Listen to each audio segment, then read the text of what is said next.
Welcome back to Cure for the Common Game. Today, in deck number 907, we're going to talk about Phabine, the boss's Confidant.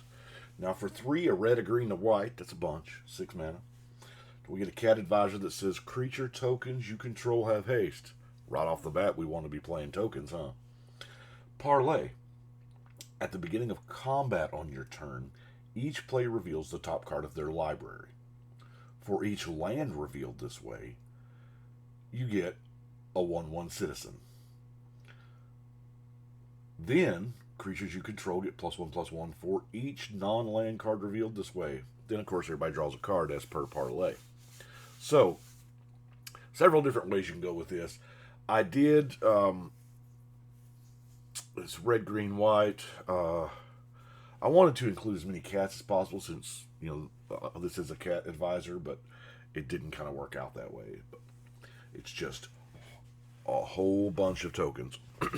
But first, let's look at our mana, shall we? Because our commander is 6 mana, and, our tokens having haste is pretty good. So I tried to use as many creatures as I could. Llanowar, Elvish Mystic, Avacyn's Pilgrim. I love the Frontier Guide. I know 4 mana seems like a lot, but there's no card expenditure here. And early game, late, whatever, if you have nothing else to do with your mana, you can just get that land. It's good. I like it. Zerta Druid. Now, Druid of the Anima, perfect for the deck, and Sky Shroud Elf, even better, because it just solves all your colored mana problems, right? Leafkin Druid. Sylvala explored because, there was the parlay thing there as well. Got our spells. Rampant Growth, Farseek, Migration Path, Kodama's Reach. A lot of this was actually in the precon. It was a pretty decent precon. And Ranger's Path. Artifacts, Soul Ring, Celestia Locket, Boros, and Gruul Lockets. The Felwar Stone, and the Commander Sphere. It's a bunch, I know. But we have some pretty big mana spells going on here. Let's look at token creation, shall we? Scoot Swarm. I was so glad they put this in there. If you're going to make some tokens, this is the way to do it, right? And before we get too far into it, I want to talk about a non-token maker here. The Devilish Valet. We all know how powerful this can be. Double its power until end of turn when another creature enters the battlefield. So this is potentially just a game breaker right there. Especially as much as, multiple creatures hit and play as we have. Call the Copper Coats. We have Felidar Retreat. Landfall, get a 2/2 cat, okay. We have Maja, Landfall, get a 1/1 human. Rabble Rousing. Create that many citizen tokens. Wow. And I love Rabble Rousing because it says when you attack. So the moment you declare your attackers, this triggers.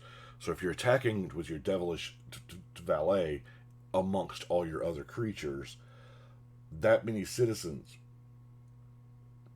are going to come into play, which is, right, like I said, can potentially be huge for the Valet. Jenny Faye, if you want to make 2/2 cats instead. Darling of the Masses, attacks, she gets a token. The Regal Caracal is going to bring 2 cats with it. Crested Sunmare have in there. I know it's token generation. We have a little bit of life gain. I've got the Soul Warden, and there's other nominal life gain. But Assemble the Legion. I think this card doesn't get a lot of respect. Yes, it's 5 mana, and it does nothing the turn it comes into play. But if you know you're in for a long game, or if your play group typically has longer games, this can just accrue you a ton of value. Increasing Devotion. disgusting with the Valet. Rampaging Bellus, Phylath the World Sculptor, Giant Adaphage. I like that it deals combat damage to a player. You get a copy of Giant Adaphage, and it's really easy to do since it's a 7/7 Trampler. Avenger of Zendikar, Entreat the Angels, Crash the Party for each tap creature you control. So, and it's an instant, so you can do that mid-combat at, you know, things get nuts. Martial Coup, yeah, it's a board wipe, but let's face it, we're going to make sure X equals 5. Storm Herd, because, I mean, why not? And then March of the Multitudes, making all them soldier tokens. I've got a Camaraderie. I'm not sure why that's in this field, but anyway. Gain life, drawn cards, pumping creatures. Impact Tremors is really good with all those tokens coming into play. And we got a new Impact Tremors. We got Witty Roastmaster, which is a 3/2 Impact Tremors. So I like it a lot. Odric, mainly because there's all these tokens and creatures with different abilities, and Papa Smurf just wants them to share and share alike. Kyler. A few of those to make human tokens. Kit Kanto. She makes a citizen, and yeah, can goad creatures. Rocco, to be, of course, that creature tutor. And then I love little unicorn. I mean, why does this not see more play? At the beginning of combat, if you control your commander, prevent all combat damage that would be dealt to your team. And they gain trample. Or, I'm sorry, vigilance. They gain vigilance. That's insane. So your creatures just can't die in combat? Okay. Got an Intangible Virtue, because, you know, it does fit the bill. And why not Titanic Ultimatum? +5/+5. First strike, lifelink, trample. All for the low, low price of 7 specific colored mana. I like the ultimatums, I really do, always have. But let's look at some of our removal. Got that Vandal Blast. I mean, gotta have it, right? Kasali Pride Mage. Return to Nature. Aura Mutation, it makes those tokens. Artifact Mutation, makes those tokens. I've got Naya Charm in there because 3 damage, I don't know that we're going to be doing that part. The Regrowth, tapping down a team, those are pretty good. Acidic Slime, Chaos Warp, Depopulate. Now, I don't know how y'all feel about it, but I love some Depopulate. Mainly because it's 4 mana and says destroy all creatures. Yeah, if they get multicolored, they get to draw a card. We're probably going to be in that. But, especially since citizens are green and white. But, this card, I love. It's amazing.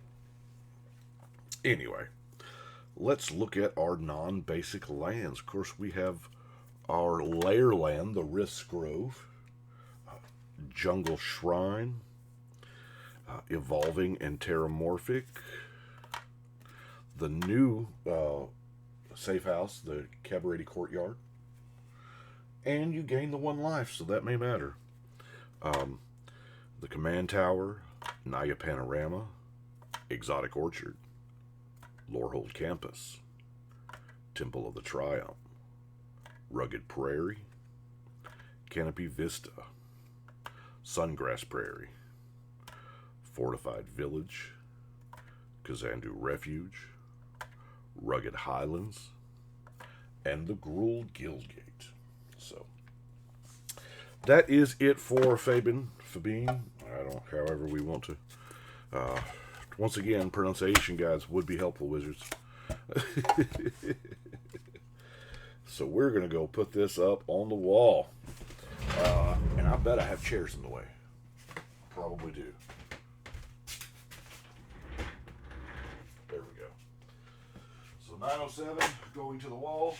And that is what we have got for today. So I do appreciate y'all watching, liking, subscribing. I know I missed a couple days there, but you know, life happens.